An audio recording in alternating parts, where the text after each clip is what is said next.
చెప్పినదే లేఖనాలను పైపైన చదివిస్తే చదువుకుంటూ వెళ్ళిపోతే ఒక ఏదో నవల చదివినట్టుగా ఏదో ఒక స్వాతి పుస్తకం చదివినట్టుగా చదివిస్తే అర్థం కాదు బైబిల్. ఆగాలే. నిజంగా పరిశీలన దృక్పథంతో ఎక్కడ సందర్భం దేనికోసం రాయబడింది, అసలు ఎందుకు రాయించాడు దేవుడు, అక్కడ దాని ద్వారా ఏం పాఠం నేర్పించాలనుకుంటున్నాడు, ఈ విషయాలన్నీ దృష్టిలో పెట్టుకుని చదివితేనే ఒక విలువైన పాఠాన్ని దేవుడు మనకు నేర్పిస్తారు పిల్లలు. మనసు పెట్టి చదవండి. కాబట్టి ఇక్కడ అంటున్నారు ఈయన పిల్లల రొట్టె తీసుకుని కుక్క పిల్లలకి ఏనమ్మని అంటున్నాడు. నేను కుక్కనా? అప్పుడు కూడా వెళ్ళలేదండి. మీరు ఆలోచించారు, మీకు ఎన్ని ఎన్ని ఎన్ని ఎన్ని స్టెప్లుగా వస్తుంది ఉన్నాడు. అప్పుడు వెళ్ళిపోయిందా?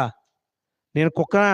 సర్లే, నీకు ఇప్పుడు వరకు అదే పనులనే బతిమాలేనా? నేను ఏదో చేస్తావని, ఏదో జరుగుతున్నాయి కదా నీ వల్ల నేను బతిమాలాను, కానీ ఇంక నువ్వేం చేస్తావు? నన్ను కుక్క అన్నావు, సరే నేను వెంబడించను, వెళ్ళిపోతాను. వెళ్ళిపోయిందా?